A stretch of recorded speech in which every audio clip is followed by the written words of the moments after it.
Agama Islam adalah agama yang rahmatan lil alamin. Salah satu ajaran Islam yang tertuang dalam Al-Quran dan dicontohkan oleh Rasulullah dalam kesehariannya adalah sikap saling menghormati, menghargai, dan menyayangi sesama umat manusia, terutama sesama umat muslim. Apalagi kita tinggal di negara Indonesia yang memiliki beragam suku, budaya, bahkan agama. Sikap saling menghargai tentunya diperlukan demi menjaga persatuan dan kesatuan bangsa. Salah satunya adalah saling menghargai dalam hal beribadah. Oleh karena itu, hari ini kita akan belajar bersama-sama mengenai surah Al-Kafirun tentang sikap saling menghargai antar umat beragama. Mari kita simak pembacaan surah Al-Kafirun oleh salah satu anak juara. Bismillahirrahmanirrahim. Qul ya ayyuhal kafirun la a'budu ma ta'budun wa la antum a'biduna ma a'bud wa la ana a'bidu ma abattum wa la antum a'biduna ma a'bud lakum dinukum waliyadin. Shadaqallahul azim. Surah Al-Kafirun adalah surah ke-109 dalam Al-Quran dan terdiri dari 6 ayat. Surah Al-Kafirun termasuk ke dalam surah Makkiyah. Dinamakan surah Al-Kafirun yang berarti orang-orang kafir karena surah ini memerintahkan Rasulullah untuk berbicara kepada orang-orang kafir Quraisy bahwa beliau tidak akan pernah menyembah apa yang mereka sembah.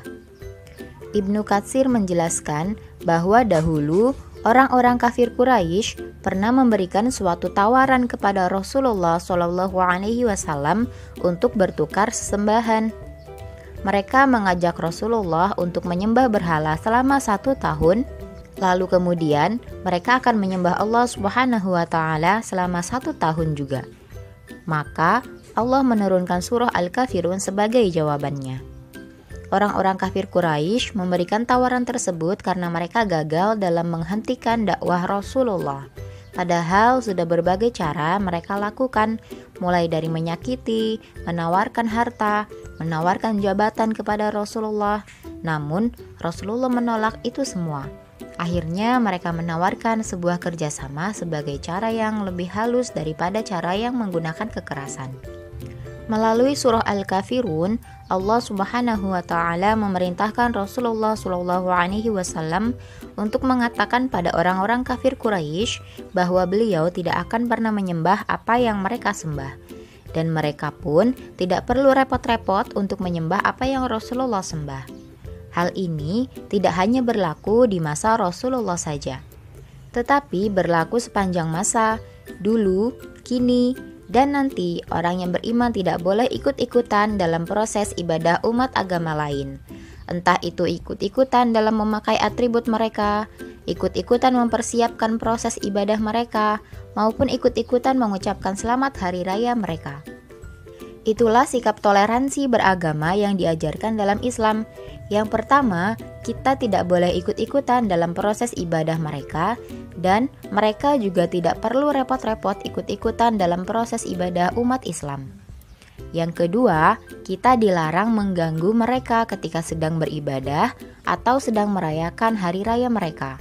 Dan mereka juga tidak boleh mengganggu umat Islam saat sedang beribadah atau sedang merayakan hari raya dalam umat Islam. Contoh sikap toleransi atau saling menghargai dalam kehidupan sehari-hari misalnya, ketika ada teman kalian yang beragama lain yang tidak bisa ikut bermain karena harus beribadah, maka kalian tidak boleh memaksa dia dan harus menghargainya.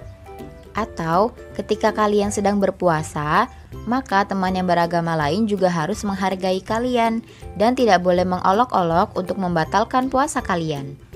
Jika sikap toleransi dan saling menghargai semacam ini bisa diterapkan dalam kehidupan sehari-hari, maka ketentraman dalam bermasyarakat pasti akan terwujud.